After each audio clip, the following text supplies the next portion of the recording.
All right, guys, you're most welcome to part 2 of the half-up Q&A where I answer you your questions. Remember to send in your question. Head to the website, halfupfootballhot.com, top left-hand corner, Ask HH. Email me your question with your name, where you are calling from, sorry, where you're writing from. If it's your first time asking a question, when did you first hear about the Football Hot? And I will answer your question in next week's segment. So without further ado, let's move. Daniel Vincent, hey H, this is a 3-part question. 1. Where is the best place for Kelechi with the teams he's linked with? West Ham, Borussia Dortmund, Leicester, Everton. Which is a bigger disappointment next season? Pep doesn't win the league or Mourinho doesn't win the league? Which national team do you think is the best at the moment? Great questions, very great questions. Thank you for that. First question. You see, I was going to say for Kelechi, West Ham, but when you brought up Dortmund, if Aubameyang leaves Dortmund, you know what, Daniel? I love this question. If Aubameyang doesn't leave Dortmund, then I'll say West Ham. If Aubameyang leaves Dortmund, if he does, it's still 50-50. That would be an excellent place for him to go to. Because again, if they get Favre and the way they play, and he will become the starting striker, I just think of Kelechi with Dembele, Weigl, Pulisic. That would be dynamite. I think that would be absolutely amazing. And him walking under Favre, I think that would be great. I think Dortmund would be great if Aubameyang leaves. Which is the bigger disappointment next season? Pep doesn't win the league or Mourinho doesn't win the league? I'd say Pep. I'd say Pep in the sense of how well they started this season.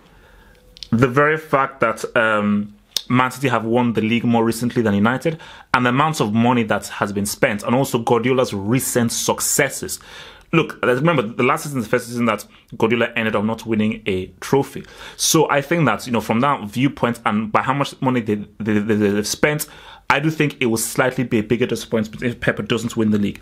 And last question, which national team do you think is the best at the moment? Brazil, 100%. I think based on ever since they switched to the coach, I think it's Tite switching the coach, the introduction of, I think it's Renato Augusto, Neymar, Coutinho, you obviously have Marcelo, Dani Alves, how they've been playing. I think 100% they are the team to beat, and they'll be going into the World Cup as favourites, for sure. So, Shivansh Green. Hi, hey Half-Up. I've been a huge fan of the Football Hot and I've been watching your videos since 2014. Thank you. The video which introduced me to the Hot was your points of view on Cesc Fabregas's move to Chelsea. It was extremely funny as usual. I live in Mumbai, India. Thank you. So my question for you is, if Diego Costa leaves Chelsea and Morata is foolish enough to go to AC Milan, should Chelsea go all guns blazing for Aubameyang? Or should they try to resurrect the Griezmann Costa swap? Keep doing what you do. I love and appreciate the content.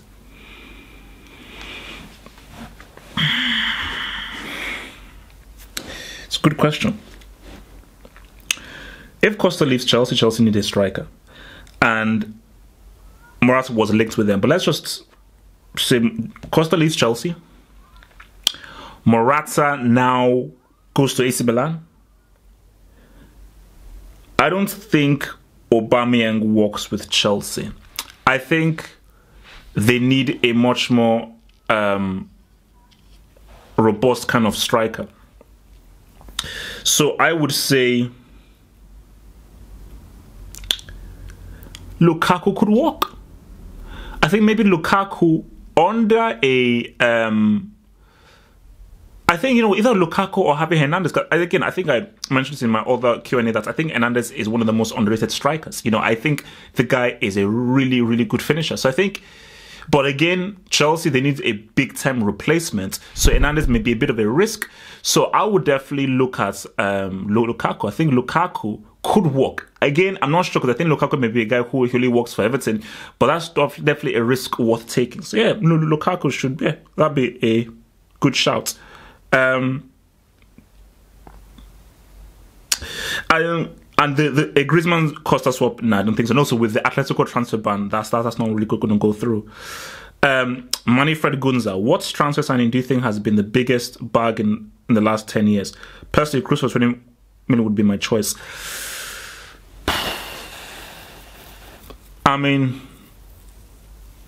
Kante to Leicester was pretty good. I mean, how much did they get him for a few mil? Biggest bargain.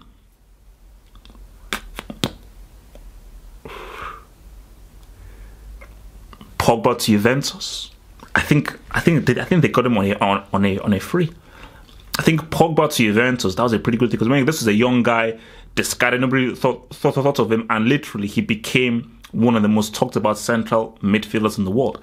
So I think that was Pogba, Toni Kroos, meh. But I think Pogba, Kante to Leicester. I think Kante to Leicester might be the biggest bargain, based on just how influential he was and the amount of money that was paid for him. Thanks for the question there. Andrew Rodriguez, hey Double H, thanks for existing and your knowledge on the beautiful game. Please continue delivering. I was reading a comment on your Isco versus Bale video, and I was talking about Bale or Morata. The person said Morata should start because he knows the UV defense. What does that mean? Don't teams change their defense strategy for every game? Or does this person mean the players who are defending? And of course, what's your opinion on Benzema versus Morata? Okay, so because for me, I think if Morata starts and it's against defenses he knows, that is actually an advantage for both. The Morata knows Bonucci and Chiellini and Bazzali, but Bonucci and Bazzali and Chiellini know Morata as well. So it's hard to know who will have a one-up, because we do not know what happens behind closed doors when they are training. Because during those training scenarios that you do against attack versus the defense, we don't know how many times Morata gets the better of those defenders. We don't know how much the defenders get the better of Morata. So it's very difficult to know that. So it just depends, but definitely it could be an advantage either way. Benzema versus Morata, as I always said, Morata is a better striker than Benzema. He's a better football player. He's a better striker. But Benzema, I think he works best for Real Madrid and their system, and the way in which Zidane plays and how he communicates on a kind of higher level with Cristiano, Isco and Bale. I just think it's a lot better. So he's much more in sync with Cristiano, Bale and Isco than Morata is, hence why he plays ahead of him. But in isolation, 100% Morata is the better player. Kavish Birju. What do Bayern Munich have to do to win the Champions League next season? I think this season we had a really good chance until Kasai decided to take things into his own hands.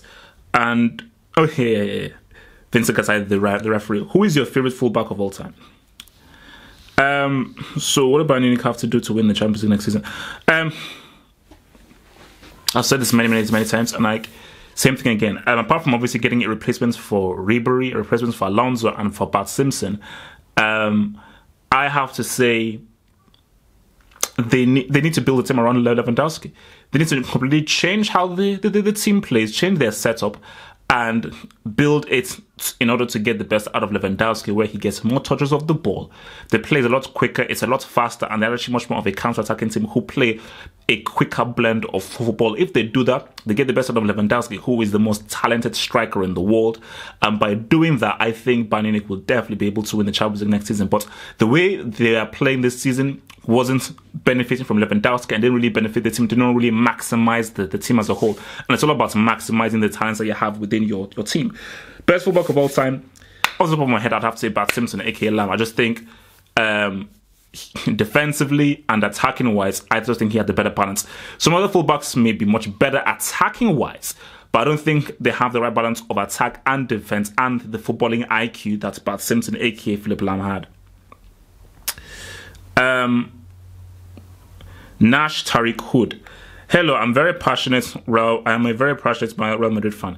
I wanted to ask you about the Champions League. I hear people are saying that if Real Madrid win this Champions League, they will be the first team to ever win it back-to-back. But didn't AC Milan win it back-to-back in the late 80s to early 90s during the era of Carlo Ancelotti, Frank Rijkaard, Marco van Basten, and Ruud Gullit? Well, what they mean is the first time in the Champions League era. Because the European Cup, before it was called the Champions League, it was a whole different format. Less teams, different ways, different groups and so forth. This is in the Champions League era, which obviously has to have more teams. It's a different format, and I do believe that it's a lot more harder to win it in this era than it is. Hence why it has been so hard for a team to go back to back. That's why nobody's ever done it, because I think there's more competition, there are more teams, and it's a lot more difficult to win it consecutive times. So yeah, it will be the first time in this Champions League era format that Real Madrid would win it. PQ Disney. Hey HH, what do you think are the top 3 what-if situations that football has experienced in the last 10 years? This can include transfers as well as in-game moments. What would have gone differently?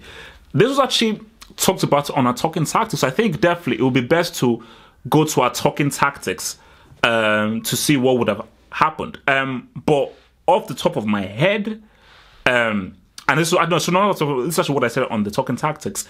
My thing was about when Aguero scored that Man City winning goal. Because my whole thing is, what if Man City don't score that goal? I believe that if that doesn't happen, Pellegrini probably gets sacked. That City team gets broken up. United to win another title, and maybe Ferguson retires after that. So you may just say that City maybe never have a dynasty. Maybe United go on and actually win more titles, and perhaps Liverpool win that title back in 2015, because Man City do not have the kind of players that they would have had, because they would have sold them by not winning that league and by people wanting to rebuild them. So that could have had a lot of permutations as well. But then I think on Talking Tactics, I don't know whether it was Color or Danny T brought up the whole Bayern Munich Chelsea thing back in 2012. What if Bayern Munich won that Champions League back in 2012? Because if they had won that, I think they'd probably win the one in 2013. So if they won that one in 2012, still it's pretty much the same team. And if you say they play Dortmund again in that final, I believe they do beat Dortmund, and maybe they'd have already been the first team to win back-to-back. And as for Chelsea, Di Matteo would have gotten sacked. Who knows what would have happened to the Drogba and so forth, and who knows how that would have changed Chelsea as well. So yeah, those are some interesting what-if moments. And then you look at the World Cup as well. What if Messi had actually scored that free kick or that chance that he had, and they actually went to the extra time on penalties and actually won? Who knows? But yeah, those are the ones I can think of. But that's a very good question. James Lombardo, and its subject line is $4 Hello, Harvard. My name is James, or is it James? And I'm from Chicago. My question is the following: if Abramovich hadn't taken over Chelsea back then, do you think they would still be as competitive as they are now, or would they be more around the level of clubs such as Everton? Also, how do you think this would have affected other clubs with a similar spending model? Man City, Leipzig, who later adopted the Chelsea way of buying their way in order to compete. Yeah, thanks, and keep producing more enjoyable content. I've talked about this, and I think Abramovich ruined club football 100%, because he began a chain of events which has seen a ridiculous unbalance of power within the club game. If Abramovich hadn't done it, someone else would have, because football was just getting too big and too lucrative, and any smart businessman would have known that this is the next big thing, this is the next big moneymaker, based on just how much of this brand has grown, and it is still growing. It is still growing. I mean, the World Cup is the most watched event in the world. The Champions League final is one of the most watched events in the world.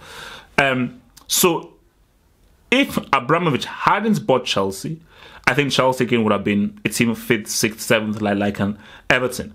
But I do think that you would have seen someone eventually maybe buy Chelsea, or if not, Man City, United, Liverpool, so forth. It would have happened, and same thing would have happened to PSG. But this was always an inevitability. But 100%, Chelsea do owe their success, all their success to Abramovich. Thanks for the question there. Okay, got 2 more. Elko TV. Hi HH, watching you since 2014. Keep it up. How do you come up with the idea of opening this channel? How was the story? Was it planned or a spontaneous idea? And what gave you the motivation to continue? Great question. Love this question. So, how did you come up with the idea of the channel, and how was the story? So, back a long time ago, I did a movie review show with with a partner of mine, my brother, a few friends, cousin, and so forth, which was basically reviewing films, So did that for a while. I still do that sort of like, whenever I have time, but really stopped doing that. But that was what I began doing with. And then I was just thinking to myself that, there are a lot of these movie review sites, movie preview sites. There is nothing on YouTube previewing or reviewing football matches. That doesn't exist.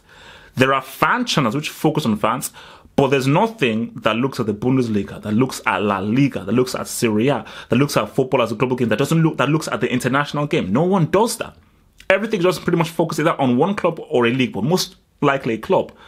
And there's nothing about previewing or reviewing matches. So you have the excitement of predictions, what can happen, and then looking back at the game. So I thought, you know what? Let me give this a shot. I don't think that there's nothing like that out there.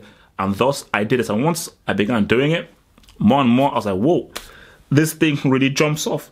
So it kept on growing. And I think as it grew, I realized that, with the people who are watching it, I need to obviously improve the sound. I need to improve the presentation, and I just need to really make sure that this is the most quality thing that there is out there. It's not about making money. Obviously, making money would be nice, but because of how people watch it and how many people actually watch and want and are taking into my views, it's very important that I put the best, most quality product out there. So that's how it started. As in giving that there was a gap in the market, there was nothing like it out there, and I felt that football fans were missing a real voice that they don't really get on the ESPN channels, NBC Sports channels, and BBC channels, and so forth. So yeah, obviously, as I was saying, it was a sort of a planned idea based on it's not being out there. I'm trying to copy the frameworks of American talk shows like ESPN, First Take, and Undisputed. Bring that vibe with a sprinkle of football upon it.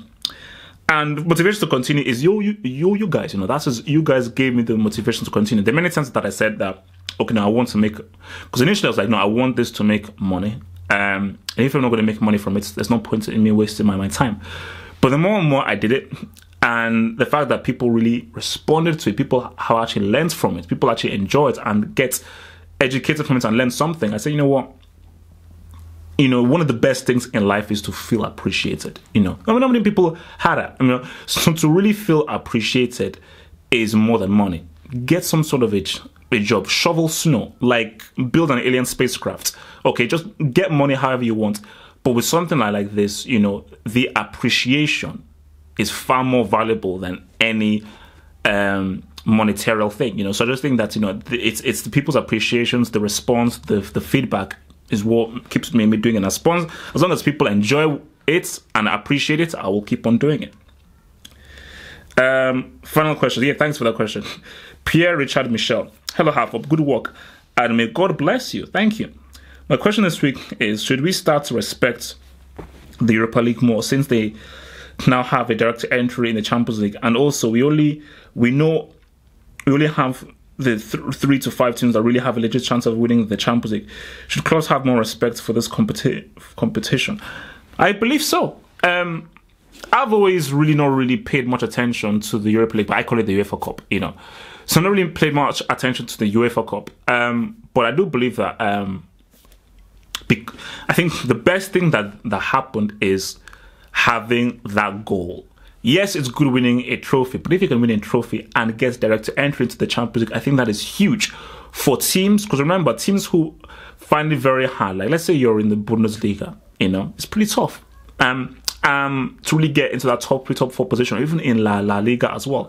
So if you're, let's say, like you're a Deportivo, you're like a Real Sociedad, you're an Everton, a West Brom, and you can find a way into the Europa League, that is great for you. And it gives you more motivation to try and win the competition, get a trophy, a really good trophy you can put in the cabinet, but also that also puts you back into that Champions League as well.